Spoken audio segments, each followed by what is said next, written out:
Au nom du Père et du Fils et du Saint-Esprit, ainsi soit-il. Bien chers fidèles, en ce dimanche, dans l'octave de la fête du Sacré-Cœur, que nous avons fait donc mémoire et de Saint Guillaume et de la fête du Sacré-Cœur, mais aussi de Saint Jean-Baptiste, sa nativité, dont nous sommes en train de fêter là aussi l'octave.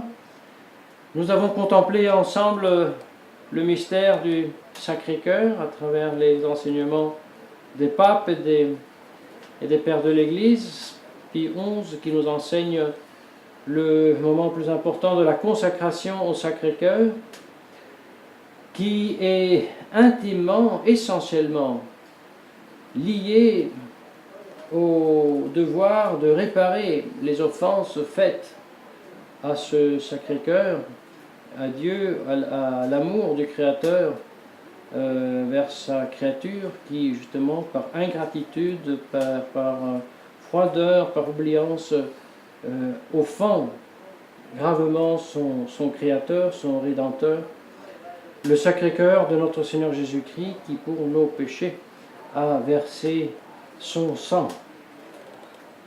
Oui, la consacration, la vénération au Sacré-Cœur est donc intimement liée avec la réparation des offenses qui ont été faites.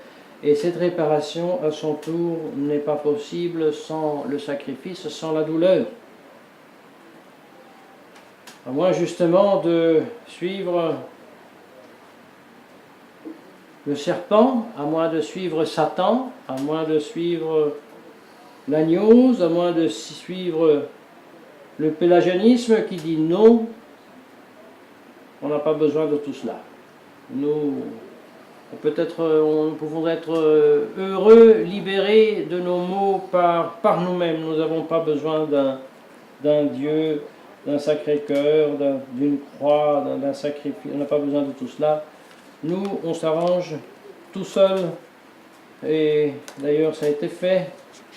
En 1789, la société a déclaré une fois pour toutes que maintenant, elle s'arrange toute seule. Seule non, parce qu'elle se fait guider par le diable, par Satan, mais au moins sans l'Église et sans Dieu. Avec Satan, mais sans l'Église et sans Dieu. On a vu ce que ça donnait. Jamais l'histoire de l'humanité a connu tant de guerres et de misère depuis que l'humanité, la France chrétienne, la fille aînée de l'Église, ayant donné, hélas, le mauvais exemple à tous les autres peuples, et s'est détaché de Dieu et s'est lié à Satan avec ses slogans de campagne électorale, liberté, égalité, fraternité, en exportant par les armes cette diabolique idéologie, en travaillant 2 siècles jusqu'il a été réussi à avoir des Judas dans l'église du Christ, qui à la fin, on en fait une autre, mais sur le même lieu, l'église du Concile Vatican II. Mais voyez, devant tout cela, devant toutes ces apostasies, devant tout ce cynisme effronté qui est en train de détruire physiquement déjà notre société, si on parle seulement, pour au moins ici en Italie, des vaccins, qui sont un véritable crime contre l'humanité, on peut vraiment le dire, un génocide vraiment. Et non seulement cela, à tout le reste, les systèmes ou les non-systèmes démocratiques, les systèmes financiers, le système même dont le monde est sous l'esclavage de 4 privés qui émettent la monnaie et qui la vendent au prix nominel du papier au gouvernement, qui doivent arracher à leurs citoyens le prix de l'argent qu'ils payent le travail. Quelque chose absolument d'absurde. Tous ces crimes, donc, toutes ces absurdités, toute cette destruction de la société humaine peut suscite en nous certainement une réaction presque de rage, d'indignation, de refus. Et alors là, on se demande Où est le cœur sacré de notre Seigneur Jésus-Christ? Où est la consacration au cœur sacré de Jésus? Où est Jésus dans toute cette situation? Ou alors, quelle serait l'attitude de notre Seigneur Jésus-Christ en face de la Banque Centrale Européenne, en face de la Angela Merkel, de M. Macron, de M. Napolitano, de toutes ces personnes-là? C'est très facile à penser que toutes ces banques centrales privées qui sont un vol organisé seraient vidées par notre Seigneur Jésus-Christ comme il a vidé le temple des vendeurs du temple. Alors on dira, bon, ben, puisque c'est comme ça, nous on en fait autant, et on prend le fléau et on chasse tout ce monde-là des parlements, des institutions, et nous on doit reconquérir, on veut dire, comment on dit, le pouvoir. Et il y a un petit problème dans tout cela, chers fidèles. Parce qu'il est vrai que nous devons imiter notre Seigneur Jésus-Christ. Et il est vrai que notre Seigneur Jésus-Christ, avec son cœur sacré, doux, aimant, aimable, celui de la brebis perdue, celui du bon pasteur, celui qui va à la recherche de la brebis perdue, ce cœur sacré qu'aujourd'hui dans l'Évangile, avec tant de douceur, avec tant de patience, enseignent les pharisiens avec justement la parabole du bon pasteur,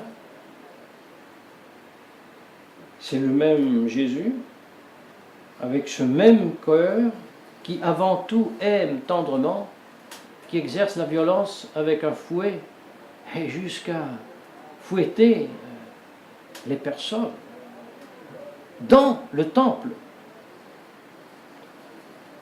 Mais la grande différence entre notre Seigneur Jésus-Christ et nous, que le danger, comme nous dit aujourd'hui Saint Grégoire, pape, c'est que nous ferions peut-être ce nettoyage du temple, ou alors des banques centrales, ou quoi que ce soit, des institutions apostates, nous le ferions non pas animés du zèle de la maison de Dieu, des droits de Dieu, de la vérité, nous le ferions sans aucune compassion pour le malfaiteur qui est puni. Parce que dit Saint Grégoire Pape, nous aussi, nous persécutons, dit-il. Nous poursuivons, nous faisons la guerre, pour ainsi dire. Mais avec le cœur aimant du Père, pour corriger le Fils, serions-nous un cœur de cette dimension?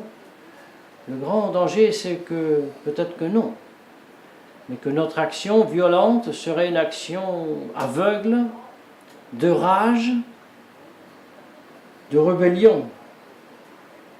Et ceci serait simplement le complément du dessein diabolique que Satan a inspiré aux révolutionnaires, que Satan a inspiré à Coudenhove Kalergi, celui qui rêvait de détruire la population européenne, en faire un mishmash des races afro-asiatiques, pour être gouverné par ce qu'il appelle l'unique race supérieure digne de le faire, la race hébraïque.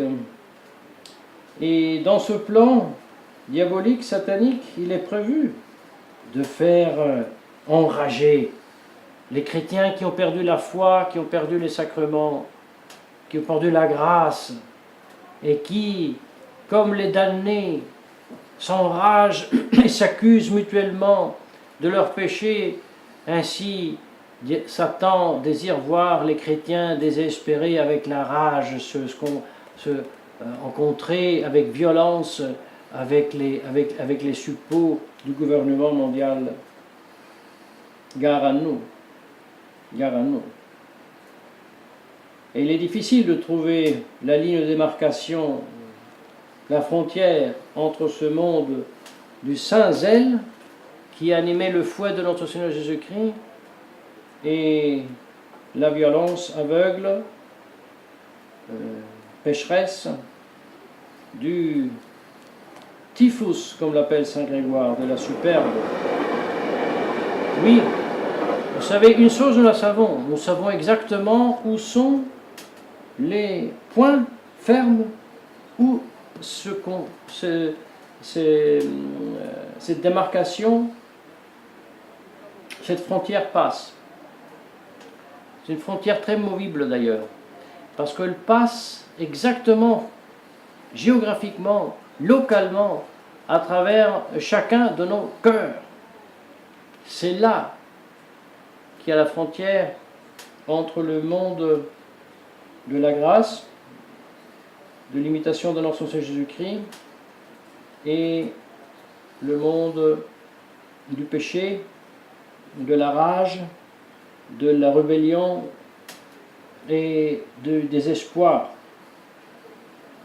Et c'est la raison pour laquelle peut-être justement Dieu a voulu réserver à la fin des temps le culte plus explicite au Sacré-Cœur, afin que les individus, ceux qui n'ont plus de référence, ni civile ni religieuse, il faut bien le dire, l'Église catholique, une sainte catholique apostolique visible existe toujours, certains, mais elle est réduite à des dimensions domestiques. Ce que la grande masse pense être l'Église ne l'est plus, ne l'est pas.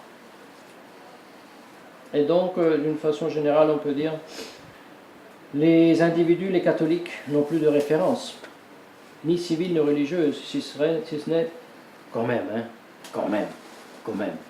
la tête de l'Église, qui est notre Seigneur Jésus-Christ. Et la très sainte Vierge Marie, qui en est le coup.